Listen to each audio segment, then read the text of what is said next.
குடும்பத்துல இருக்க எல்லாரையும் பார்த்துக்கிட்டேன். அவங்க எல்லாருக்கும் சாப்பாடு குடுத்தேன். ஆனா, என்ன நான் பார்த்துக்க தவறிட்டேன். அதனால என் உடல்நிலை இப்படி ஆயிடுச்சு. இன்னைக்கு அவங்கலாம் என்ன பார்த்துக்காம போயிட்டாங்க அப்படின்னு சொல்றத நெறைய பேர் கேள்விப்பட்டிருப்பீங்க. இது ஜீவகாருண்யமான்னு கேட்டீங்கன்னா கிடையாது. உங்களுக்குள்ள ஒரு ஜீவன் இருக்கா?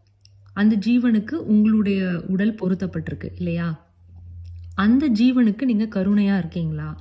நெறைய பேரு ஒரு தியாக மனப்பான்மையில அவங்கள பார்த்துக்க மாட்டாங்க. மத்தவங்கள பார்த்துக்குவாங்க. தியாகம் பண்றோம் அப்படிங்கிற பேருல அவங்களுடைய ஆசைகள் எல்லாம் அழிச்சுக்கிட்டு மத்தவங்களுக்காக செய்யறது. அவங்களுடைய ஆன்மாவ கொன்னுட்டு சில விஷயங்கள் செய்யறது. பிடிக்காத விஷயங்கள் செய்யறது. இதெல்லாம் நெறைய பேர் பார்க்குறோம். இத அவங்க எதுக்காக செய்றாங்க அப்படின்னா, ஒண்ணு ஊர் உலகத்துக்காக, சொசைட்டிக்காக செய்வாங்க. சொசைட்டிக்காக பயந்து செய்யலாம். இல்ல சொசைட்டில நம்ம எல்லாரும் பெருமையா பேசணும் அப்படிங்கிறதுக்காக செய்யலாம். இல்ல தன்னையே தான் நேசிக்கிறது, தனக்கே